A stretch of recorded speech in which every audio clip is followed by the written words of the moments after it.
Hi everyone, I'm back to do a quick tutorial on how to make piped roses and some flowers as well.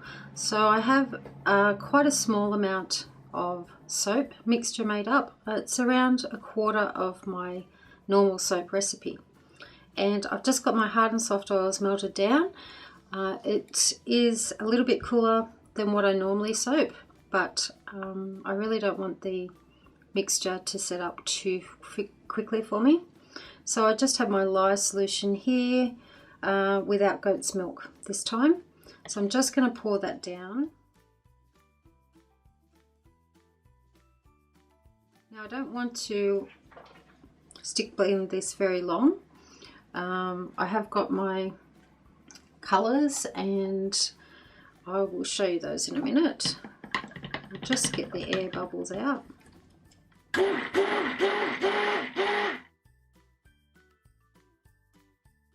So I'm going to pour half into my pink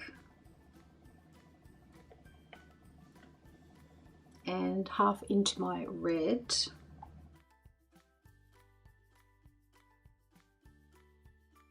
So I'm going to do the pink first.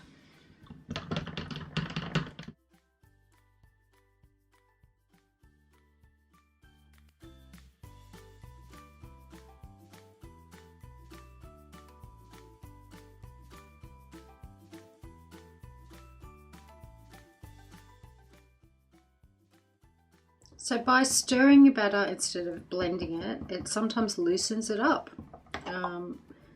It's a lot looser, that mixture now. So if you find that you're waiting for your soap batter to set up, just keep stirring it and it will eventually get to the right consistency. That's still running off the spatula, so it's a little bit too thin still. Looking at the red, I'd like it a little bit darker, so I may put just a fraction more mica. So the two micas that I'm using today are Cerise by My Mica Obsession, and the red is by Aussie Soap Supplies. So that pink is getting a little bit better. It's still a little bit running. But I usually stay by the bench and stir these every minute or so, just until they get thick enough. So I'll bring you back in a few more minutes.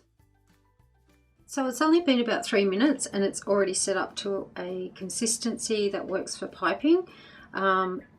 It's still falling off the spatula, but it's quite a lot thicker. So I'm going to be putting it into a piping bag. Now I've set this into a glass just to make it a little bit easier to get it all the way down. The downside to piping soap is that the soap will keep setting up and keep getting thicker on you. So small batches work much better, and also usually if you're just doing one color at a time, but I wanted to do some different flowers. So what I'm going to do is set that to the side. I'll keep stirring up the red because I don't want that to get too thick. So in between piping the red roses, I'll be stirring the pink roses, sorry. I'll be stirring up the red just so it doesn't get too thick on me. I'm just using a tip on my piping bag that is for roses. So it's got a short end and a fat end, and the fatter end goes towards the bottom of the flowers and the small end goes to the top.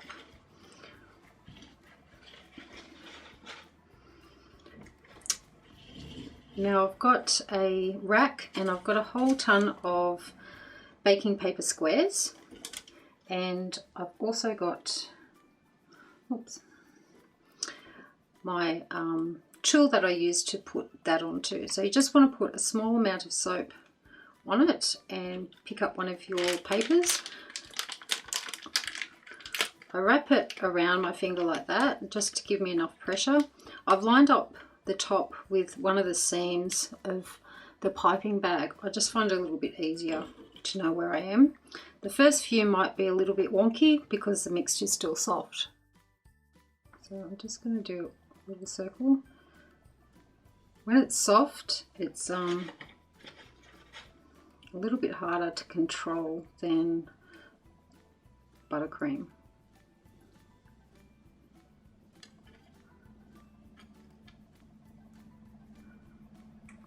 And you do have to wipe your tip of your piping bag quite a lot.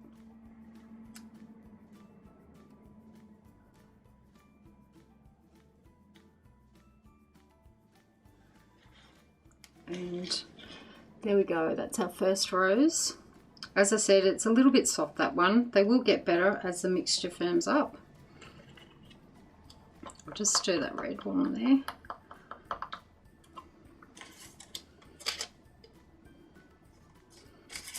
Just turn those all the other way.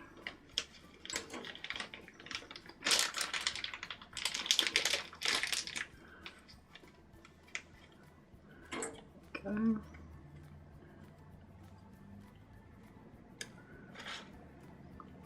Just try and hold it for you there.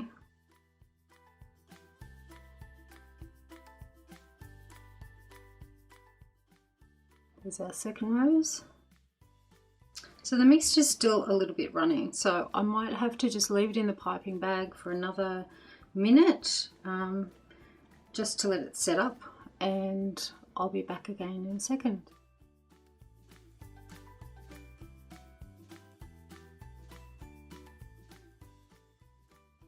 It's a little bit better.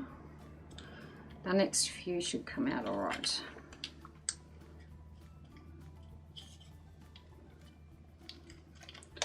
Even this much soap butter in the bag can make things tricky.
There we go.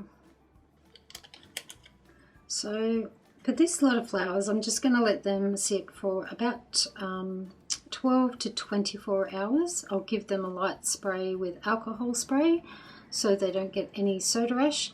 If they do get soda ash though, you can heat up your iron and have it on steam and just wave it over the top, and that will help with the soda ash.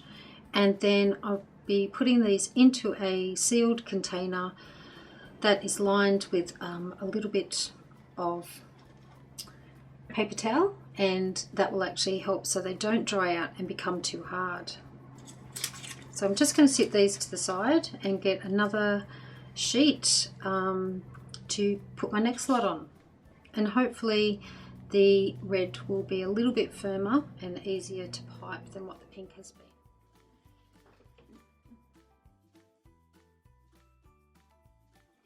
As you can see, this is a lot firmer, but still not as firm as what it would have been if I had been not stirring it.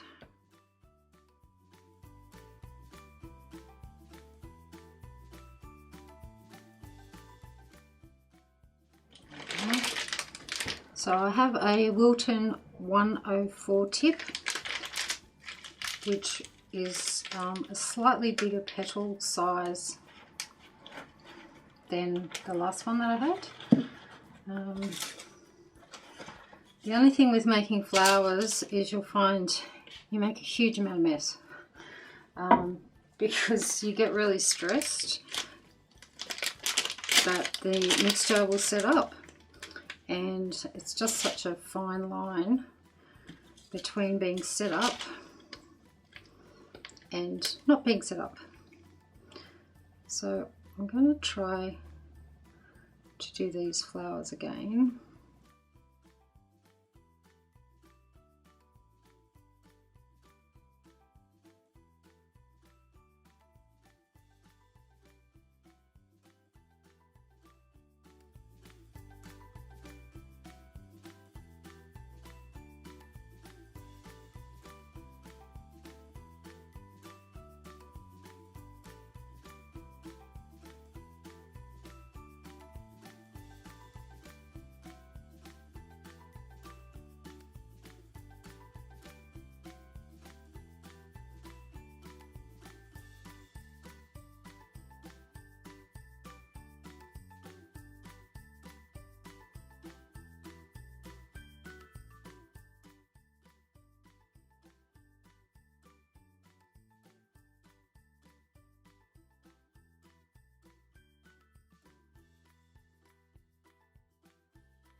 So there we go, that's the last of how I've made my soap piped roses. Some worked out really well and others looked quite wonky, but that's what happens when you're piping flowers or anything really with soap, that it's trial and error. Sometimes your soap behaves really well and other times it can thicken up and get too thick to pipe. The consistency of the red turned out really well.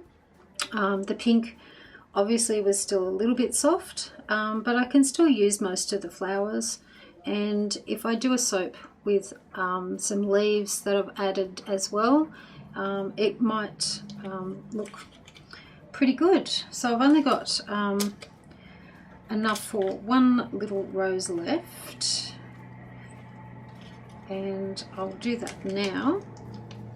See if I can get it out of here.